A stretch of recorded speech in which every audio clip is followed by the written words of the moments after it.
तो हेलो दोस्तों, आज फिर से हम आपके लिए लेकर आए हैं एक दिल दिला देने वाली कहानी। तो ये कहानी है किशोर की, जो कि एक शादीशुदा आदमी था। उसकी पत्नी का नाम अंजलि था। दिवाली का समय था। किशोर अपने घर की तरफ लौट रहा था। दिवाली का समय था।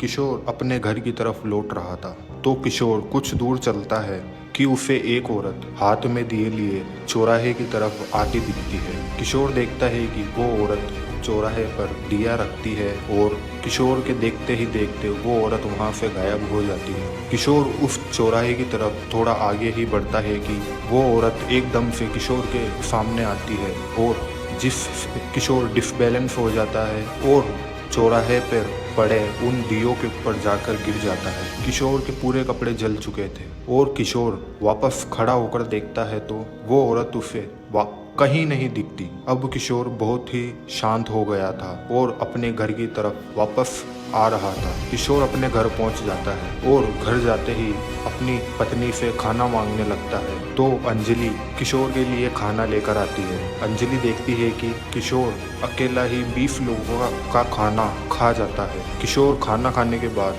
अपने कमरे में जाता है और अलग अलग आवाज़ों में चिल्ला चिल्ला कर अंजलि से बात करने लगता है। जैसे कभी एक बच्चे की आवाज़ में, कभी बूढ़ी औरत की आवाज़ में, कभी एक बूढ़े आदमी की आवाज़ में, कभी एक जवान औरत के आवाज़ में। ऐसे ही हरकतें करते करते किशोर पूरी रात निकाल देता है। अंजलि किशोर की यही हरकतें देखते हुए किशोर के मम्मी पापा को पीछे से फ़ोन कर देती है और उन्हें अपने घर आने के लिए बोलती है। तो किशोर के मम्मी पापा अंजलि को दूसरे दिन सुबह आने के लिए बोलते हैं, पर किशोर के मम्मी पापा आते उससे पहले किशोर ने अपने हाथ और पैरों पर चक्कू से कट लगा लिए थे। और जब ये सब हरकत किशोर की वाइफ अंजलि देखती है तो अंजलि की आंखें फटी की फटी रह जाती है। अंजलि बहुत ज़्यादा डर जाती है और अपने पास में ही रहने वाले पड़ोसियों को जोर जोर से आवाज़ देने लगती है। पड़ोसी में से 2 लड़के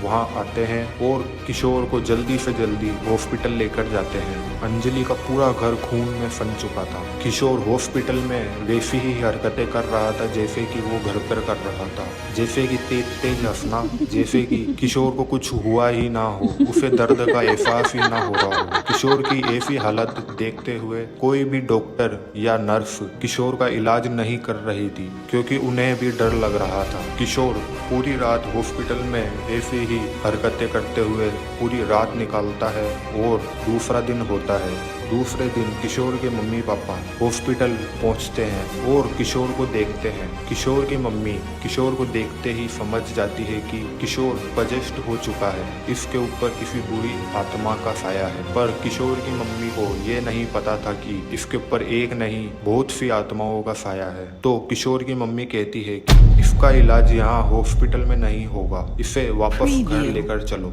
किशोर की वाइफ अंजलि कैसे तैसे कर किशोर का थोड़ा बहुत इलाज करवा कर उसे वहां से घर लेकर आते हैं और किशोर की मम्मी अपने पुरखों के गुरुजी को जल्दी से जल्दी किशोर के घर आने का निमंत्रण देती है और उन्हें सारी बात बताती है। गुरुजी को कुछ समय किशोर के घर पहुंचने में लगता है और गुरुजी किशोर के घर पहुंचते हैं। गुरुजी जैसे ही किशोर के घर के अंदर जाते हैं और किशोर को देखते हैं तो किशोर बहुत तेज तेज चिल्लाने लगता है और बोलता है कि हम यहाँ से नहीं जाएंगे, हम यहाँ से नहीं जाएंगे। फिर गुरुजी किशोर की मम्मी को एक उपाय बताते हैं। गुरुजी बोलते हैं कि हमें इस घर में एक महान यज्ञ करना होगा। किशोर की मम्मी कहती है कि गुरुजी आप कुछ भी करो, पर मेरा बेटे को वापस पहले जैसे कर दो। 5 से 7 घंटे बीत जाते हैं और किशोर बहुत परेशान होने लगता है। कुछ देर बाद किशोर अपने आप ही यज्ञ में बैठा बैठा बेहोश हो जाता है और गुरुजी किशोर पर बहुत से तंत्र मंत्र विद्याएं करते हैं और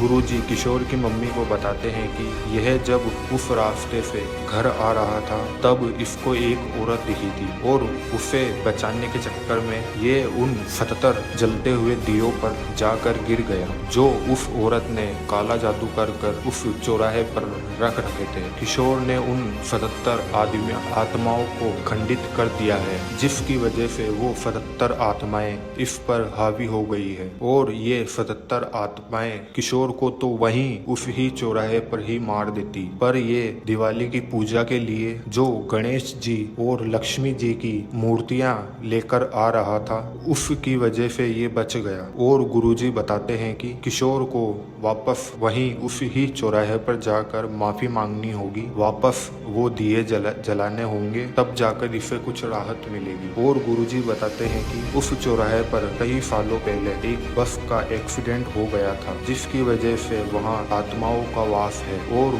वो बूढ़ी औरत जो किशोर को दिखी थी वो उन आत्माओं को वश में कर उनसे कई गलत काम करवाती है। फिर गुरुजी किशोर को एक कलावा देते हैं और गले में पहनने के लिए एक ताबीज देते हैं, और किशोर की मम्मी को कहते हैं कि आज के बाद ये ताबीज और ये कलावा इसके हाथ से नहीं निकलना चाहिए। आपको अगर वीडियो अच्छा लगा हो तो हमें लाइक कीजिए और चैनल को सब्सक्राइब कीजिए। धन्यवाद।